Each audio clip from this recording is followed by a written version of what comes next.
우리아의 아내는 그 남편 우리아가 죽었음을 듣고 그의 남편을 위하여 소리내어 우니라. 그 장례를 마침에 다윗이 사람을 보내 그를 왕궁으로 데려오니 그가 그의 아내가 되어 그에게 아들을 낳으니라. 다윗이 행한 그 일이 여호와 보시기에 악하였더라. 여호와께서 나단을 다윗에게 보내시니 그가 다윗에게 가서 그에게 이르되 한 성읍에 두 사람이 있는데 한 사람은 부하고 한 사람은 가난하니 그 부한 사람은 양과 소가 심이 많으나 가난한 사람은 아무것도 없고 자기가 사서 기르는 작은 암양 새끼 한 마리 뿐이라. 그 암양 새끼는 그와 그의 자식과 함께 자라며 그가 먹는 것을 먹으며 그의 잔으로 마시며 그의 품에 누움으로 그에게는 딸처럼 되었거늘 어떤 행인이 그 부자에게 오매 부자가 자기에게 온 행인을 위하여 자기의 양과 소를 아껴 잡지 아니하고 가난한 사람의 양 새끼를 빼앗아다가 자기에게 온 사람을 위하여 잡았나이다 하니 다윗이 그 사람으로 말미암아 노하여 나단에게 이르되 여호와의 살아계심을 두고 맹세하노니 이 일을 행한 그 사람은 마땅히 죽을 자라. 그가 불쌍히 여기지 아니하고 이런 일을 행하였으니 그 양 새끼를 네 배나 갚아 주어야 하리라 한지라. 나단이 다윗에게 이르되 당신이 그 사람이라. 이스라엘의 하나님 여호와께서 이와 같이 이르시기를 내가 너를 이스라엘의 왕으로 기름 붓기 위하여 너를 사울의 손에서 구원하고 내 주인의 집을 내게 주고 내 주인의 아들들을 내 품에 두고 이스라엘과 유다 족속을 내게 맡겼느니라. 만일 그것이 부족하였을 것 같으면 내가 내게 이것저것을 더 주었으리라. 그러한데 어찌하여 내가 여호와의 말씀을 없인 여기고 나 보기에 악을 행하였느냐. 내가 칼로 햇사람 우리아를 치되 암몬 자손의 칼로 죽이고 그의 아내를 빼앗아 내 아내로 삼았도다. 이제 내가 나를 없인 여기고 햇사람 우리아의 아내를 빼앗아 내 아내로 삼았은즉 칼이 내 집에서 영원토록 떠나지 아니하리라 하셨고 여호와께서 또 이와 같이 이르시기를 보라 내가 너와 내 집에 재앙을 일으키고 내가 내 눈앞에서 내 아내를 빼앗아 내 이웃들에게 주리니 그 사람들이 내 아내들과 더불어 백주에 동침하리라. 너는 엄밀히 행하였으나 나는 온 이스라엘 앞에서 백주의 이 일을 행하리라 하셨나이다 하니 다윗이 나단에게 이르되 내가 여호와께 죄를 범하였노라. 아멘.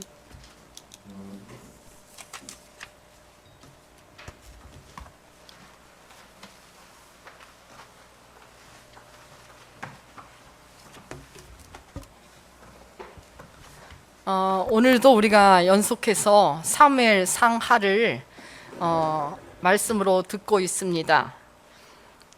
오늘 제목은 죄를 고백하는 자의 은혜입니다. 여러분, 우리 모두는 다 죄인입니다. 근데 사실 죄인이란 말은 듣기가 거북합니다. 그래도 우리는 죄인입니다. 우리가 인정해야 합니다. 그래서 우리 모두는 하나님의 용서가 필요한 사람들이고 예수님의 십자가 죽음이 필요했던 사람들입니다. 우리 모두는 다 죄인입니다. 탈무드에 이런 이야기가 있습니다. 한 사람이 랍비를 찾아갔습니다. 그가 탈무드를 배우겠다고 조릅니다. 랍비는 자네는 자격이 안 됩니다 라고 거절합니다. 그 사람은 나를 테스트해 보세요. 분명히 나는 자격이 있을 거예요 라고 주장합니다. 랍비는 그에게 다음과 같은 문제를 냅니다. 여러분도 함께 한번 그 답을 생각해 보세요. 우리가 탈무드를 배울 수 있는 자격이 없나 한번 테스트하기를 바랍니다. 두 남자 청년이 있었어요. 그들은 방학 동안 굴뚝 청소를 하러 갔습니다. 그런데 굴뚝에서 나왔는데 한 청년은 얼굴이 새까맣게 되어서 나왔고 다른 청년은 그림이 하나도 안 묻고 나왔습니다. 이 랍비의 질문입니다. 여러분도 한번 생각해 보세요. 누가 얼굴을 씻을까요? 한 사람은 그을음이 안 묻었고 한 사람은 그을음이 묻었어요. 누가 얼굴을 씻을까? 안 묻은 사람. 또 안 묻은 사람. 그렇죠? 안 묻은 사람이 씻죠. 여러분은 이 사람보다 좀 나은 것 같아요. 그 사람이 이렇게 말합니다. 얼굴이 더러운 청년이 씻을 겁니다. 라고 말합니다. 그러니까 이 랍비는 자네는 아직 이 탈무드 배울 자격이 없네 라고 말했어요. 근데 이 청년은 포기하지 못합니다. 또 문제를 내라고 합니다. 그랬더니 이 랍비는 똑같은 문제를 냅니다. 너무 이상한 거예요. 똑같은 문제를 내는데 답을 말하려니까 조금 아까 여러분처럼 뭐라 그래요? 안 묻은 사람이 씻을 거예요 라고 말합니다. 그랬더니 이 랍비는 아니다 라고 말합니다. 왜냐하면 안 묻은 사람이 얼굴을 씻는 걸 보니까 묻은 사람도 보니까 뭐가 묻었나? 그러고 얼굴을 씻을 거라는 거예요. 그쵸? 틀렸어요. 또 냅니다. 또 이 청년은 물러가지 않아요. 나 자격이 있다니까 또 다시 한 번만 질문해 보세요 라고 말합니다. 랍비는 또 똑같은 문제를 냅니다. 랍비의 답을 알잖아요. 그러니까 이 답을 들은 이 청년은 말합니다. 그 대답대로 안 묻은 사람이 씻는 걸 보고 묻은 사람도 씻을 겁니다. 탈락 이럽니다.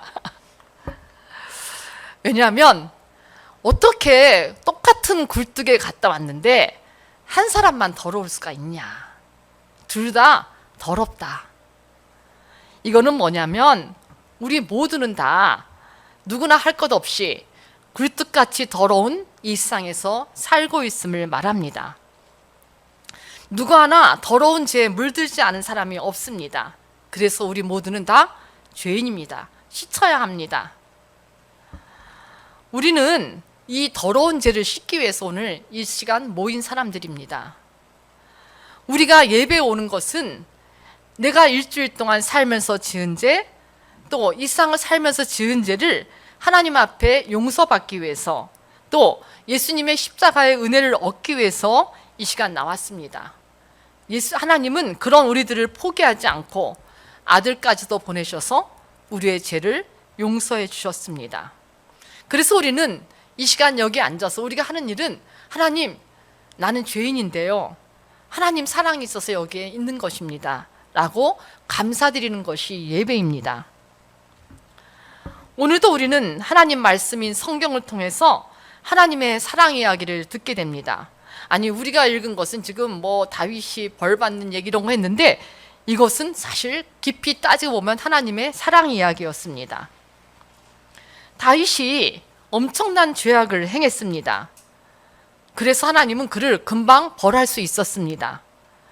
그런데 하나님은 다시 한번 다윗에게 죄를 씻을 수 있는 기회를 주십니다.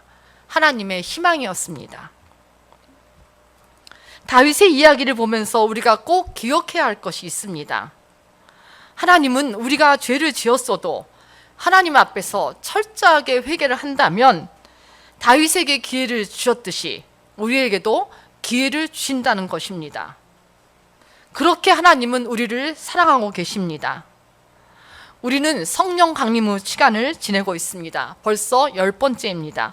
앞으로 한 14번쯤 지나면 성령 강림절이 끝나고 대강절이 시작됩니다.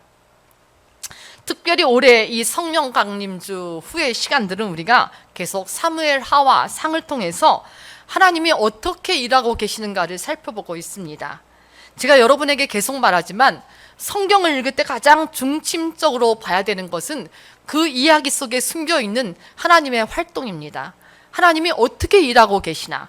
오늘도 하나님은 이 땅에서 다윗 시대에 그렇게 일하는 하나님이 오늘도 그렇게 일하고 있다는 것을 우리에게 말하는 것이기 때문에 우리는 그 방법을, 하나님이 일하시는 방법을 성경을 통해서 우리가 찾아봐야 합니다. 이렇게 할 때 우리는 하나님이 어떤 분이신가를 알게 됩니다. 여러분, 친한 친구들이 있죠? 어떻게 그 친구와 친하게 됐어요? 처음엔 잘 몰라요. 그런데 만나요. 자주 만나요. 그리고 대화를 해요. 그러면 이 친구는 이런 생각을 하는구나. 이 친구는 이런 걸 좋아하는구나. 내가 만약 저 친구에게 선물을 하면 이런 걸 해야겠구나. 이러면 서로 친해지는 거예요. 정말 그 친구가 처음부터 나에게 자신의 이익을 위해서 거짓으로 다가왔으면 절대로 알 수 없지만, 그렇지 않고 나에게 순수하게 자기 이야기를 다 하고 내 이야기를 하고, 그러다 보면 서로 맞는 점이 있고, 그래서 그 친구를 완벽하게 알아갑니다. 말투도 알게 되고 생각도 알게 되고 모든 습관도 알게 됩니다. 그러면서 점점점 친하게 됩니다. 하나님을 알아가는 것도 비슷합니다. 여러분이 자꾸 말씀과 만나야 합니다. 그래서 하나님이 나에게 어떤 말을 걸어오시는가를 우리가 알아들어야 합니다. 우리가 말씀을 읽어라, 말씀을 묵상하라 라는 이유가 거기에 있습니다. 우리가 하나님을 믿는다고 교회 왔다 갔다 하면서도 계속 말씀과 가깝지 않다면 우리는요, 전혀 하나님의 일하심을 볼 수도 없고 알 수도 없습니다. 우리는 지난주 다윗이 사람의 눈을 속이고 우리아를 죽이는 모습을 살펴보았습니다. 그런데요, 하나님이 이상하게도 침묵하세요. 그런데 오늘 본문 27절, PPT 하나 띄워주세요. 27절에서 하나님은 모든 것을 보고 있었다는 것을 우리가 보게 됩니다. 한번 같이 읽겠습니다. 시작. 그 장례를 마침에 다윗이 사람을 보내 그를 왕궁으로 데려오니 그가 그의 아내가 되어 그에게 아들을 낳으니라. 다윗이 행한 그 일이 여호와 보시기에 악하였더라. 네, 지금 이 시간은 다윗이 범행을 저지르고 1년이 지난 시간입니다. 애가 있었잖아요. 애가 태어났어요. 근데 하나님은 계속해서 다윗의 행위를 지금 기다리고 계셨어요. 다윗이 어떻게 반응하냐를 하나님은 다 침묵하시면서 보고 계셨어요. 그리고 1년 동안 기회를 주셨어요. 다윗이 회개할 수 있는 기회를 하나님은 주십니다. 왜냐하면 하나님은 다윗을 너무너무 사랑하셨어요. 그 사랑하는 다윗을 하나님은 기다려 주십니다. 어떻게 다윗이 앞으로 행동하는가를 보고 싶었습니다. 그런데 1년이 지나도 다윗은 아무 일도 없었다는 듯이 평안한 삶을 살게 됩니다. 밧세바도 데려왔고 애도 낳고 이제 모든 주변에는 다윗의 죄를 상기시켜주는 어떤 누구도 없었습니다. 그런데 그때부터 하나님의 개입이 시작됩니다. 하나님은 이러한 다윗에게 나단을 보내시는 겁니다. 우리가 11장에 보면 여러분들 지난번에 봤듯이 다시 한번 보세요. 거기 보면은 보내다라는 단어가 되게 많습니다. 다윗이 신하를 보내고 다윗이 전령을 보내고 다윗에게 누구예요? 우리아에게 편지를 들려보내고 또 요압도 편지를 들려서 보내지만 그거 역시 다윗이 시킨 일입니다. 이렇게 모든 주어가 누구냐면 다윗입니다. 다윗이 자기 죄를 위해서 보내다라는 말, 주어가 되어서 계속 행하는 것을 보게 됩니다. 일의 주체가 다윗이었습니다. 다윗이 이렇게 주체가 돼서 많은 사람들을 조정합니다.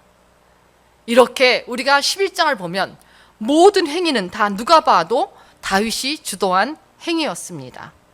그런데 오늘 12장을 봅시다. 12장 1절을 한번 펴보세요. 보세요. 1절 처음 앞에 누구예요? 여호와께서. 이제부터는 누가 보내냐면 여호와가 보냅니다. 여호와가 누구를 보내요? 나단을 보냅니다. 나단은 선지자입니다. 나단을 보내서 그 나단에게 다윗에게 가서 이제 한 비유로 말합니다. 우리가 너무 잘 아는 비유죠. 12장의 시작부터는 하나님이 다윗의 범죄를 응징하기 위해서 이제 주도적으로 모든 사건을 이끌고 계십니다. 침묵하던 하나님이 있는데 이제는 더 이상 침묵할 수가 없었습니다.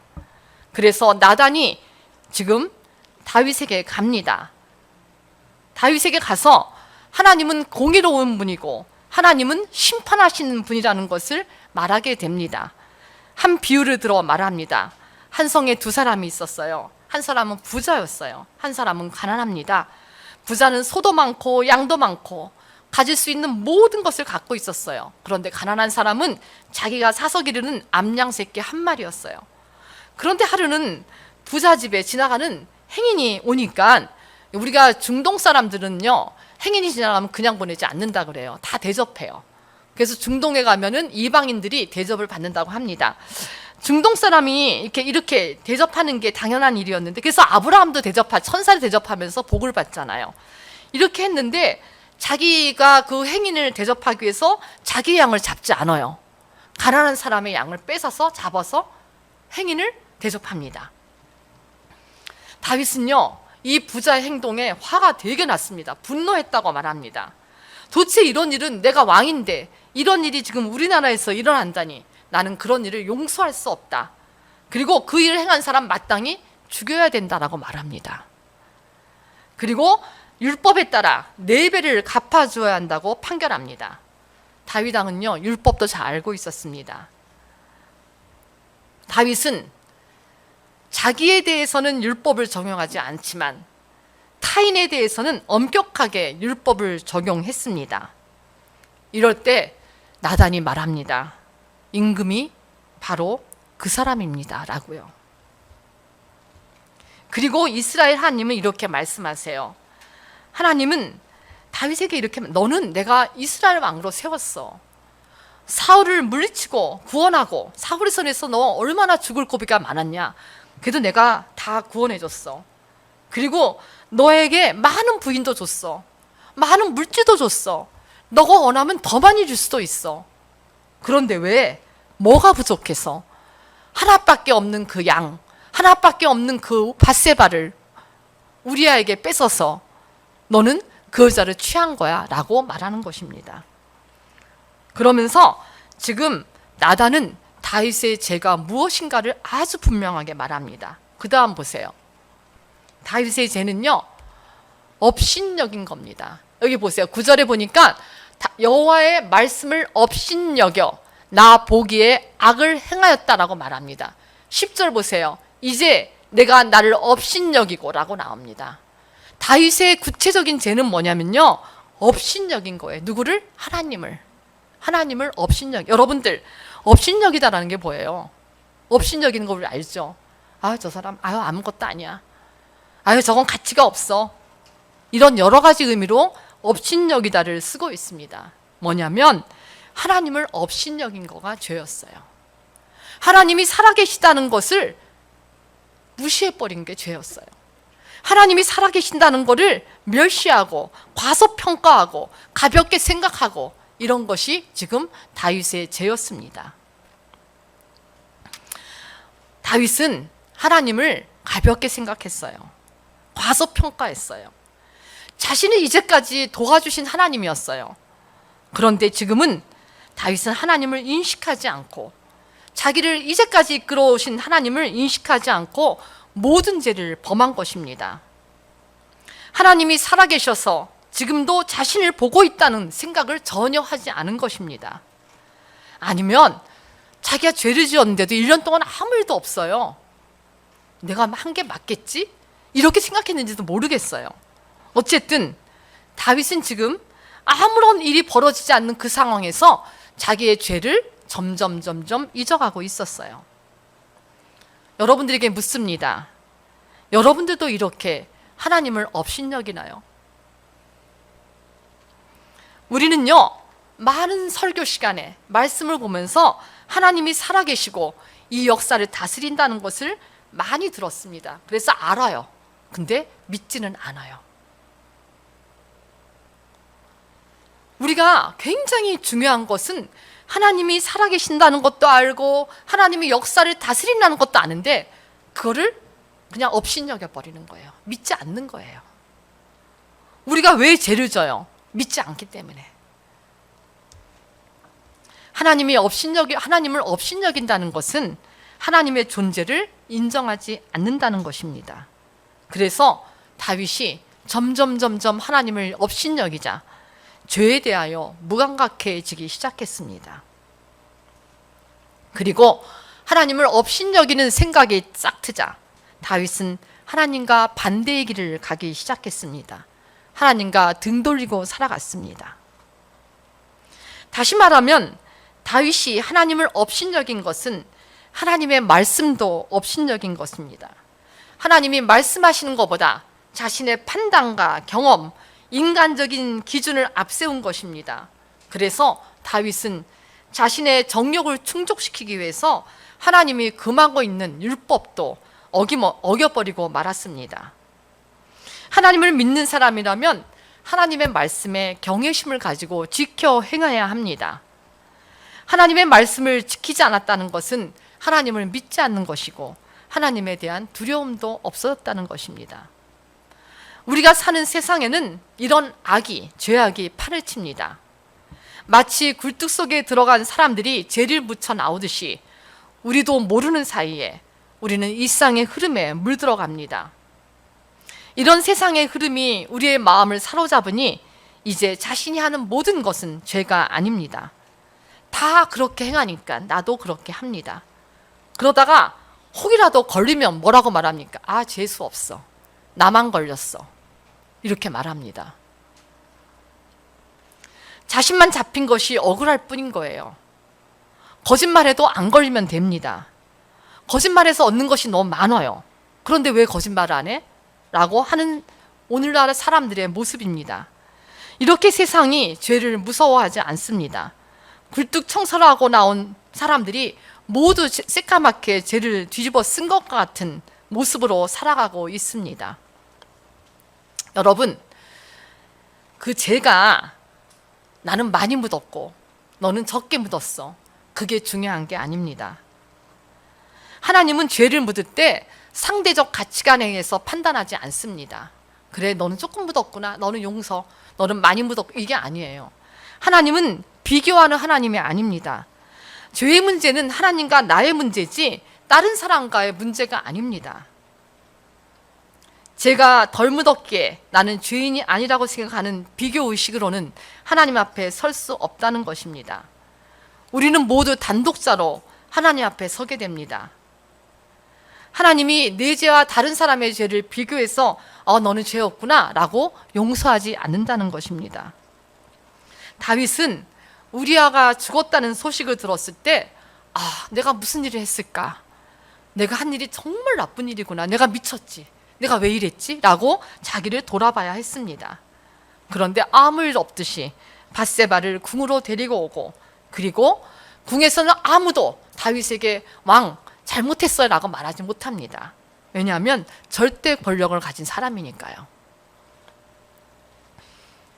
다윗은 이렇게 1년 동안, 많은 시간 동안 하나님이 기다려주는 시간이었는데도 깨닫지 못한 것입니다. 아무런 변화가 없습니다. 태평한 나날을 지내고 있습니다. 하나님은 사랑했기에 더 이상 다윗을 그대로 놔두면 안 되었습니다. 그래서 나단을 보낸 것입니다. 이것이 하나님이 다윗에게 베푸는 사랑이고 은혜였습니다. 그런데요, 이 은혜의 시간에 다윗이 은혜를 받을 수 있는지 아니면 이제 하나님의 은혜가 끝나는지는 다윗이 결정할 일이었습니다. 여러분, 징계가 은혜라고 하니까 우리가 이해가 잘 안 되는 그런 게 있죠. 근데 우리가 만일 일상의 삶이 우리의 마지막 삶이라면, 우리 인생이 끝난다면 징계 없이 사는 것은 참 은혜입니다. 그렇죠? 아무리 죄를 졌는데도 아무런 징계가 없어. 내가 하나님 앞에 이러고 그냥 막 살아가요. 근데 그것은요, 은혜가 아닌 것입니다. 왜냐하면 우리는 이 땅, 우리가 생명이 끝나는 순간부터 우리에게는 영원한 하나님의 나라가 기다리고 있다는 것을 알기 때문입니다. 그래서 만약에 징계를 받고 돌아온다면 그것은 영원한 생명을 얻는 아주 귀한 기회가 되기에 그것도 은혜입니다. 죄를 지었는데 아무런 징계가 없어요. 그건 뭐예요? 옛날에 그런 말이 있어. 목포가 있고 하포가 있었어요. 목포는 목사님이 포기한 거고 하포는 하나님이 포기한 사람. 아무런 징계도 없이 그냥 죽어. 그거는요, 하나님이 그냥 너 죽어서 심판대에 서 이러고 놔두는 겁니다. 하나님이 포기한 사람들이에요. 이렇게 우리는 악한 세상을 살기 때문에 더욱더 세밀하게 자신을 돌아봐야 합니다. 요즘 우리는 코로나 시대를 살고 있어요. 여러분, 더운 여름인데 마스크를 다 써야 돼요. 얼마나 힘들어요. 그리고 집에 들어가자마자 다 손을 씻어요. 옛날에는요, 사람들이 우리 집에 와도요, 손 안 씻죠. 근데 이제는 뭐 하면요, 무조건 화장실부터 갑니다. 손을 씻고 옵니다. 왜 그래요? 우리가 그래야 하지만 바이러스로부터 피할 수 있기 때문이에요. 그래서 우리는 이런 불편을 감수해요. 우리는 바이러스라는 작은 것을 우리가 피하기 위해서 우리는 여러 가지 불편을 감수합니다. 4단계. 뭐 3단계 여러 가지 불편이 많아요. 그래서 우리는 어디 갈 때 사람이 적은 곳에 들어가게 되고 모든 이렇게 예배도 방해받고 있어요. 그런데 우리는 영혼을 위해서, 내 영혼을 위해서 이 세상에 만연한 죄로부터 우리는 어떤 노력을 하나 우리가 한번 자신을 살펴보아야 합니다. 우리가 말씀을 듣고 묵상하는 일은 말씀의 비단으로 들어가는 겁니다. 제가요 이렇게 하루는 피곤해서 누웠는데 낮인데 햇볕이 쫙 드는 거예요. 마루를 봤더니 먼지가 막 너무 많이 잘 보이는 거예요. 햇볕이 안 보일 때는 보이지 않던 먼지인데 도저히 누워 있을 수가 없는 거예요. 저 먼지가 왜 나한테 보일까? 빛이 없으면 안 보일 텐데. 우리는요 내 죄를 확인하기 위해서 오늘 이 시간 나오는 겁니다. 내가 어떤 죄를 지고 있는지 말씀에 나를 비춰보는 겁니다. 그래야 우리는 죄를 알 수 있어요. 햇볕이 비치지 않으면 마루에 먼지가 있는지 물건 위에 먼지가 있는지 아무것도 볼 수가 없어요. 마찬가지입니다. 하나님 말씀에 나를 비춰보면서 나는 이런 죄인이구나. 또다시 기도하게 되고 하나님 나는 이런 죄를 졌어요. 용서해 주세요. 라고 우리는 하나님 앞에서 항상 회개하는 것입니다. 어떤 사람이 이런 예화가 하나요. 어떤 사람이 환상 가운데 심판대를 봤어요. 앞에 빛이신 하나님이 계시는 거예요. 근데요 하나님께 가까이 나갈수록 너무너무 자기의 더러운 모습이 보이는 거예요. 그래서 이 사람 어떻게 해요? 너무너무 자기 모습을 보기 싫어서 자꾸만 강한 빛을 피해서 뒤로 갑니다. 자기의 추한 모습이 드러나지 않기를 원해서입니다. 그러다 떨어졌어요. 거기가 지옥이었어요. 이런 환상을 보았다는, 제가 그 한영재 목사님하고 믿음의 길을 했는데 거기에 엄청 많은 예화가 있어요. 이번에 이렇게 봤더니 너무 좋은 예화가 있더라고요. 떨어진 곳이 지옥이라는 거예요. 그래요. 우리는요 내 죄를 보는 것 유쾌한 일이 아닙니다. 그러나 그 죄를 보지 않기 위해서 자꾸 뒤로 물러가면 우리가 가야 되는 곳은 영원한 형벌이 있는 지옥이라는 거예요. 그래서 우리는 항상 자기에게 물어봐야 돼요. 나는 정말 하나님 관점에 따라서 살고 있는가? 나는 하나님을 믿으며 하나님을 경외하고 살아가는가? 내 마음이 완악해지잖아요. 우리가 그렇잖아요. 이렇게 어떤 말씀이 이렇게 내려도 그 딱딱한 땅에는 말씀의 씨가 들어가지 않아요. 그래서 우리가 4가지 밭의 비유도 하잖아요. 내 마음이 완악해지면 딱딱해져서 말씀이 들어가도 그냥 말씀을 튕겨내버려요. 다윗의 마음이 이렇게 완악해졌던 것입니다. 그래서 하나님을 업신여기는 상황까지 이르게 된 것입니다. 우리가 아까도 말했듯이 하나님은 다윗을 정말 사랑하셨어요. 그래서 다윗을 포기하는 것이 너무 힘들었어요.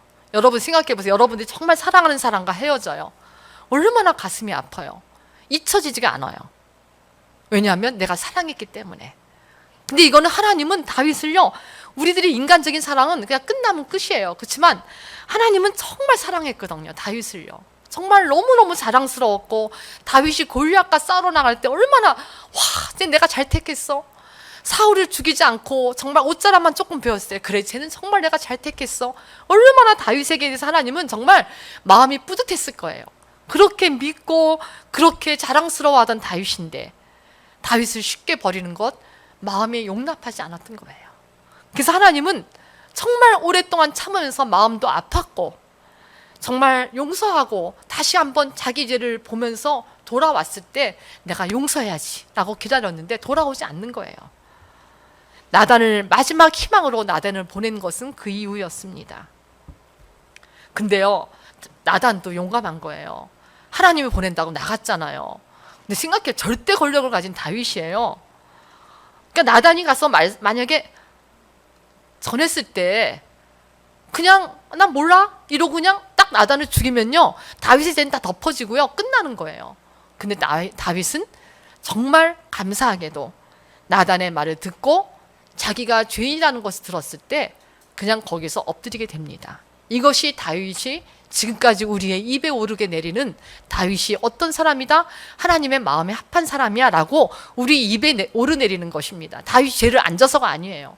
다윗도 수많은 죄를 졌는데 정말 결정적인 어떤 모습 앞에서 자기가 무릎 꿇고 하나님 앞에 나가는 그런 모습이 위대한 모습이었습니다. 우리가 오늘 함께 읽었던 시편 51편은 참회하는 다윗의 시라고 알려져 있습니다. 다윗은 자신이 죄악 가운데 출생했다고 고백하면서 자신 안에 있는 죄성을 인정합니다. 하나님의 말씀 앞에 서니까 정말 내가 너무너무 잘못했다는 것을 알게 됩니다. 그리고 또 시편 51편을 읽다 보면 그런 말이 있어요. 나는 다른 사람에게 피해 준 것이 곧 하나님에게 피해 준 것이라고 고백하는 장면이 있습니다. 그것은 뭐예요?